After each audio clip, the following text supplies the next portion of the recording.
Today, we're honored to have Ms. Jacqueline Jing with us. She is now acting as founder and executive director of Lian Medical Fitness Service and Management Institute. Thank you very much for your time. So, I'm very curious to know why you entered into the LD sport and fitness industry as an entrepreneur. Actually, I made this decision immediately after graduating from university. While I didn't specify which industry to join, I would prefer, but I did know that when I was ready, I would be an entrepreneur. In the end, it took me 23 years to better prepare myself to be an entrepreneur. Regarding the sports and mature adults fitness business I chose, it's simply because I would like to fully utilize my talents. And bottom line, if I failed, I could still use whatever I have learned in this industry to serve my family and myself. Isn't that a good deal? Yes. So I'm curious to know what kind of challenges you faced while your 23 years journey. Too many challenges to fully count them all. And actually, they evolved over time. I still remember in earlier years, client acquisition become a headache. People excessively concerned about training safety. How can they put their mom and dad in the gym and by using all those dumbbells and barbells? It's terrible. So I still remember it took me 1 year to finally locate my first angel client, who is a 70-year-old lady. And just funny that actually she is my aunt. So trust building is so difficult. It became an insurmountable obstacle for me in those days. Over the years, people start to realize that if you train with a certified mature adult fitness trainer, actually you will have the biggest guarantee about training safetyness and as well as effectiveness. But their justification to start a training program are still ambiguous. People either to think that they would start training until they are very old, and say 80-year-old, or they have some chronic disease conditions, or if they are very active now, they think they can join any traditional sports activities, and just by some random selection or based on paradigm sorts. For example, they will think Tai Chi is good for weak people because their movements are slow. Badminton dance good for losing weight, and gym training help building muscle. So that's a problem as well. On the other side, talent supply is another challenge, which is even harder. When we look at the target group, the mature adults group, it's a large, diverse group. People aged may age from 50, 60, 70 until 100-year-old. They have different needs. So in actually they have something in common. For example, they all own those degrading body, which also impact their emotion, and tend to be a little bit negative some days, and they have a relatively fixed mindset. So we need very multi-talented trainer who can not only demonstrate the right body movements to help them, but also coach them grow out of their box. And this is very difficult. Either side, very difficult. It needs complicated knowledge, skill, as well as very mature mindsets. Unfortunately, our university curriculum does not serve the talent skill sets we need. So as an entrepreneur, we have to recruit people with zero knowledge or limited skills, and then develop them from scratch. So, how do you view your industry's trend? Like, how is it heading? Which way is it heading? Well, although we run into so many challenges, I think I have a very favorable opinion about our industry's future. Because in China, people born in 1960s and 70s now retired, and they're quite different from generations before. They are independent. They're more intelligent, wealthy, and some of them own the worldview. They would like to enjoy quality life. This means that they are going to spend time in activities that they enjoy, and they pursue things unable to pursue in their younger days. So I believe there are going to be the largest consumer groups of health sector in the coming 50 years. But this does not mean that things will become easier. We still need to be careful to move our business ahead. I was wondering what opportunities there are for women's like career advancement in this industry. So I think in general, our business, the mature adults fitness training business, is a very woman friendly career option for several reasons. First, the work-life balance. You only need to work from 8 a.m. to 5 p.m. No need to do overtime job. And you have a lot of free time in the summer and winter holidays. And then part-time jobs are easily and widely available, no matter a few hours a day or a half day or a few days a week. Employers tend to be very flexible. And you gain respect over the years. You gain respect as you age. You don't have any age-related stigma. Usually, when you get more and more experienced, and people respect you more. And then you have loyal clients, which means a stable income. People tend to, once they start training with you, they tend to follow you for years, quite often for decades, and even for lifelong time. And finally, you can become very self-sufficient as you age. When I'm saying self-sufficient, I mean because you're an expert yourself in the health sector, so you're going to save money significantly in senior care, in Medicare, nursing, and at least gym memberships. So that is a fantastic bonus to be a certified mature adult fitness trainer. So that's the opportunity I see very friendly for women to join our career, our business. So, what unique features do you think female entrepreneurs have that differentiate them from males? Well, I think female entrepreneurs do stand out from their male counterparts in two areas, which are perseverance and people engagement. Perseverance help you push through dark days, and people engagement help us to engage all the necessary support from all directions.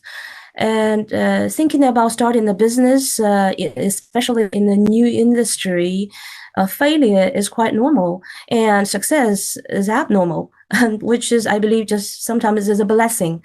So most of the time, you don't have much resources on hand, but with perseverance and people engagement are two tools that always you can rely on. In my case, the mature fitness industry is a brand new industry, just like a baby industry in China.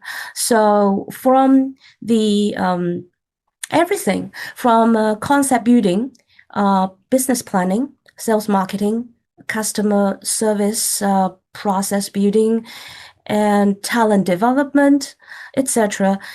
Everything you have to build from scratch. So you can think about in the along the journey so far. Thousands of people have expressed their interest to me, and then only hundreds of people shared how they are going to be involved. And then maybe just a few dozens would would contribute to build the foundational framework you see today. And in the end, maybe just a handful of people who will accompany you till today. So people come and go, but you have to be passionate and flexible and all the time, which means that you need to constantly finding new hands and hearts to join you, and as well as that appreciate everyone's contribution, no matter how big or small. So I've heard many people mention that one of the difficulties faced by a lot of East Asian women in their career development is their maternal role. So how do you perceive that? Like, do you have any advice you can give to Well, women for them to improve their work and family balance? if you're talking about East Asia, that might be true because women from like Japan or Korea, those countries, they tend to place, in my view, place a more significant emphasis on their maternal roles. But women in China is totally a different story. There is a very famous saying, I think almost 70-year long old saying called "Women held up the half sky." So it embodies a strong belief of the gender equality. So in China, women never need to worry about being requested to quit the job or return home after marriage and having children. So this is what I feel very fortunate to be born in this country. But this does not mean life will be easy. You still need to be very strategic and practice very smartly, I call it self-leadership to balance work and the family issues. So in my personal experience, there are several things. First, always say no to time with your kids if you're not allowed to act as a role model. Because role modeling is one of the most effective way to educate children. And always say yes to your elder parents. Always say yes to time with elder parents if those time can be spent to make them better personal health coach. And then I think you need to invest in any professional service across all aspects of your life. For example, maybe invest in kids overseas education consulting, invest in some insurance brokers because they can make your life much easier and return you a high ROI. Regarding the self leadership, what I mean about the self leadership is meaning like you organize resources and you family members like your team to support you. In the end of the day, I would say if you do all these things well, a mom and a wife with good self-leadership, she still will be very busy, but ultimately her life will be more and more relaxed. On the other side, if you don't have any self-leadership, you will make your life much more busier, even in the end of the day. So that's the difference. As a company founder, what kind of initiatives will your organization take to promote women's career development? Well, I would like to share with you two policies from many, which demonstrate how we practice what we preach. First, we offer our employees long annual leave, 1 to 2 years. So that means they can disappear for one whole year to embrace those critical life moments. For example, getting married, starting a new family, or provide care, taking care of their aging parents, or go for continuous education to become a better mature adult fitness trainer. And they even can start their own business, doing whatever they want in that 1 year. They accumulate annual leave days based on the working hours they have contributed.